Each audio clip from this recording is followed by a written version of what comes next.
bate-papo sobre homossexualidade e espiritismo para vocês. Lembrando que o espiritismo não é contra a homossexualidade, o espiritismo entende que a homossexualidade é um estágio de evolução do espírito. O Centro Espírita nunca impõe ensinamentos. Nosso objetivo com esses vídeos, com essa série, é esclarecer a nós mesmos e aos nossos amigos e aqueles que têm interesses parecidos conosco. Bom, todo homossexual é digno do nosso maior respeito. A homossexualidade não é uma doença. Deus ama todos nós da mesma maneira. Jesus nos ensinou que devemos amar-nos a nós mesmos, amar a Deus acima de todas as coisas, amar ao próximo, amar-nos uns aos outros, perdoar 70 vezes 7 nossos irmãos e amar os inimigos. Também não julgar para não sermos julgados, não é? E é plantando que a gente vai ter que colher depois. O que você anda plantando por aí? O que eu ando plantando? Amor, caridade, fraternidade, cordialidade, gentileza? Vamos refletir sobre isso.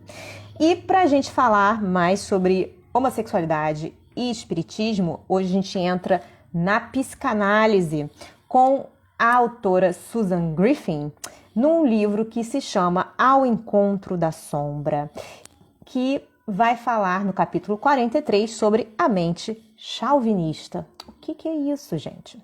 Né? Então vamos lá.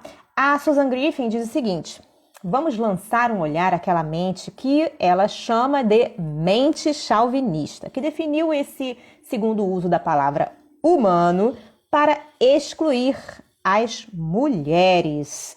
E em humano, ela faz uma nota no texto que é: a palavra inglesa human tem como raiz o latim homo, homem, embora signifique a espécie humana em geral.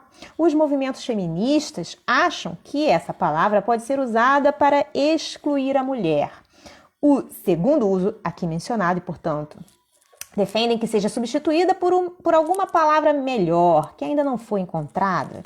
Na língua portuguesa, continuamos a usar o homem quando nos referimos à raça humana, à humanidade em geral. Neste artigo em particular, mantendo a intenção da autora, mulher significa mulher e homem significa homem. Bom, e aí ela diz assim,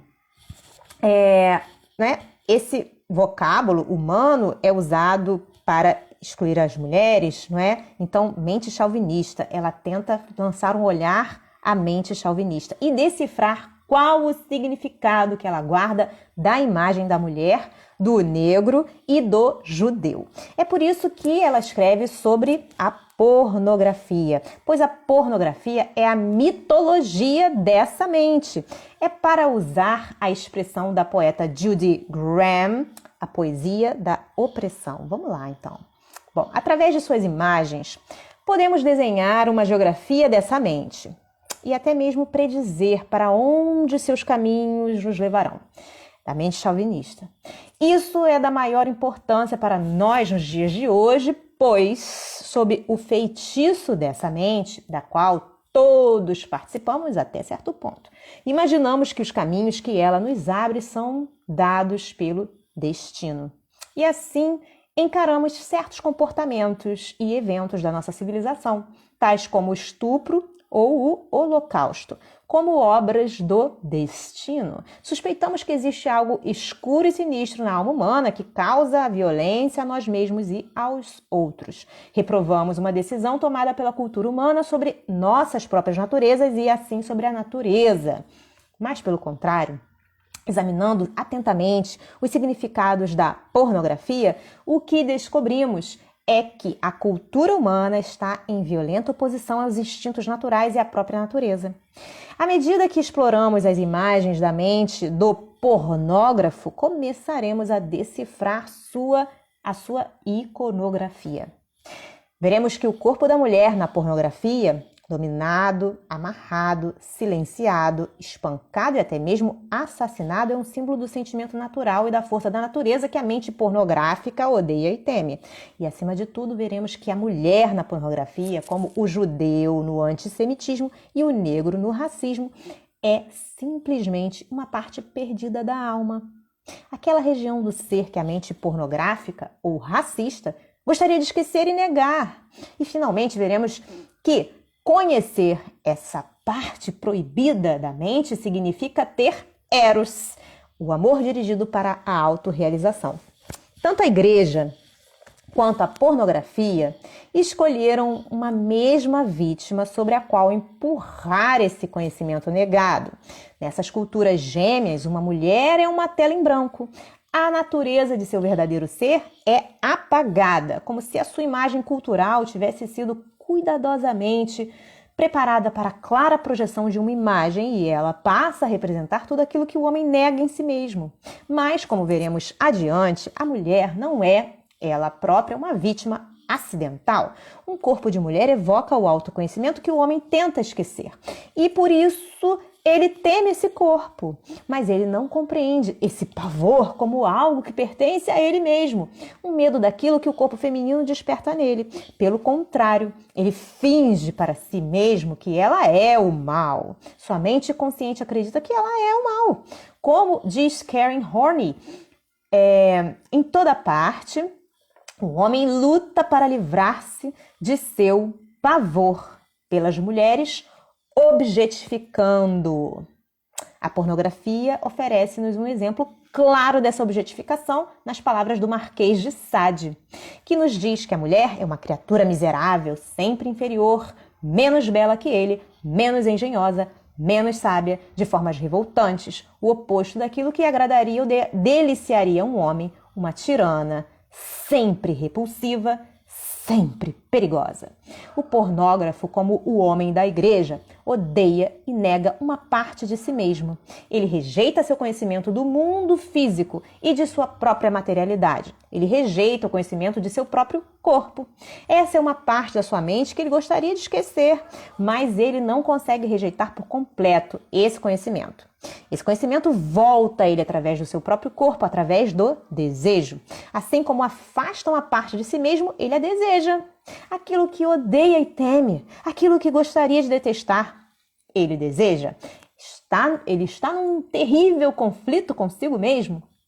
Mas em vez de ver esse conflito, ele imagina que está em luta contra a mulher. Ele projeta o seu medo e o seu desejo sobre o corpo da mulher. Dessa forma, o corpo feminino, como a prostituta da Babilônia, na iconografia da igreja, simultaneamente atrai o pornógrafo e incita a sua raiva. No folheto, existem duas figuras conhecidas. Um negro monstruoso ameaça uma branca voluptuosa. Seu vestido tem decote profundo. A saia é fendida para que se veja a coxa, as mangas escorregam para mostrar os ombros. Cheia de medo, ela olha para trás e corre. O corpo do homem é enorme, simiesco. Sob as palavras conquiste e decria, e encimando um texto que alerta o leitor contra os casamentos interraciais, essas duas figuras passam ao ato um drama antiquíssimo. No âmago da imaginação racista, descobrimos uma fantasia pornográfica, o espectro da miscigenação. Essa imagem de um homem escuro violentando uma mulher clara personifica todos os medos racistas. Essa fantasia preocupa sua mente. Existe um argumento racional que alega que o racista simplesmente usa as imagens pornográficas para manipular a mente, mas essas imagens parecem pertencer ao racista. Elas são predizíveis de uma maneira que sugere um papel mais intrínseco na gênese dessa ideologia. Sabemos que em tipo de qualidade, os sofrimentos que as mulheres experimentam numa cultura pornográfica são diferentes dos sofrimentos dos negros numa sociedade racista ou dos judeus sob o antissemitismo. Sabemos que o ódio à homossexualidade também tem um efeito diferente sobre a vida das mulheres e homens que estão fora dos papéis sexuais tradicionais. Mas se olharmos atentamente para o retrato que o racista desenha de um homem ou mulher de cor, ou para o retrato que o antissemita desenha do judeu, ou para o retrato que o pornógrafo desenha de uma mulher, começaremos a perceber que essas figuras fantasistas, assemelham-se umas às outras, pois elas são criações de uma única mente, criações da mente chauvinista, uma mente que projeta todos os seus medos sobre uma outra pessoa, uma mente que se define por aquilo que odeia. O negro como um ser estúpido, passivo e bestial, a mulher como um ser altamente emocional e refletida mais próximo da terra, os judeus como uma raça escura e avarenta, a prostituta, a ninfomaníaca, a lascívia carnal da mulher insaciável, a virgem, a dócil escrava, o judeu efeminado, o judeu agiota, o africano, um ávido comedor, libidinoso, adepto da sujeira, a negra como luxúria. Essas donas escurinhas da escola de Vênus bem versadas fazem do amor uma arte e se gabam de no beijo ser treinadas. Fácil, fácil. O judeu que pratica orgias sexuais, que pratica o canibalismo, o judeu e o negro com enormes membros viris. O famoso materialismo do judeu, do negro e da mulher. A mulher que gasta o salário do marido em vestidos. O negro que dirige um Cadillac enquanto seus filhos morrem de fome. O judeu agiota que vende a própria filha. Não há nada mais intolerável que uma mulher rica. É outra citação que ela coloca. Lemos que a gente pode ler em Juvenal, numa obra pornográfica do século XVIII. O pornógrafo escreve que sua heroína tinha um garboso cérebro pequeno burguês. E numa novela pornográfica contemporânea, o herói mata uma mulher porque ela prefere sujeitos que dirigem Cadillacs. O apetite devorador, o negro que rouba o empregado do branco, a mulher que rouba o empregado do homem. Às vezes, sem conta, o chauvinista desenha um retrato do outro que nos faz lembrar aquela parte de sua própria mente que ele gostaria de negar, aquela parte que ele obscureceu para si mesmo. O outro tem apetite e instinto, o outro tem corpo, o outro tem uma vida emocional descontrolada. E na esteira desse self negado, o chauvinista constrói um falso self com o qual se identifica. Sempre que encontramos a ideia racista de um outro ser como mal inferior, descobrimos um ideal racial, um retrato do self como superior, bom e virtuoso. Esse era, com certeza, o caso do escravocrata sulista nos Estados Unidos do século passado. O branco sulista imaginava-se o herdeiro das melhores tradições da civilização. Via a si mesmo como o último repositório da cultura. Na sua mente, ele era um aristocrata. Assim, via a si mesmo como o último repositório dessa vasta e inimaginável cultura. A vida do sulista preenchia-se com suas pretensões, seu decoro, suas boas maneiras, suas cerimônias de ascensão social. Assim como conferia qualidades inferiores aos negros e negras que escravizava, ele se abençoava com superioridades. Ele era cavalheiresco, magnânimo, cheio de uma honestidade que emanava da flama do seu olhar forte e firme. Ele era honrado, responsável e, acima de tudo, nobre. O antissemita emoldura-se na mesma polaridade. Contra o retrato que faz do judeu, ele coloca a si mesmo como o ideal, o ariano, o louro, o corajoso, com mais força física e moral. Mas essa é uma polaridade que nos é profundamente familiar. Nós a aprendemos quase ao nascer de nossas mães e pais. Bem cedo na nossa vida, o ideal de masculinidade é oposto ao ideal de feminilidade. Aprendemos que um homem é mais inteligente e mais forte que uma mulher. E na pornografia, o herói masculino tem uma probidade moral intrínseca, como o ariano de Hitler, que lhe permite comportar-se em relação às mulheres de maneiras que estão fora da moralidade. Pois, de acordo com a sua ideologia, ele é o mais valioso membro da espécie, como nos diz o Marquês de Sade, a carne das mulheres, como a carne de todos os animais fêmeas é inferior. Foi porque o chauvinista usou a ideia de que é superior como justificativa para escravizar e explorar outros, a quem descreve como inferiores, que certos historiadores da cultura imaginaram que a ideologia do chauvinismo existe apenas para justificar a exploração. Mas essa ideologia tem uma raison d'être intrínseca, uma razão de ser intrínseca para seu próprio bem, acima de um outro propósito além da exploração social. De fato, as ilusões da mente chauvinista nascem da mesma condição que faz nascer todas as ilusões.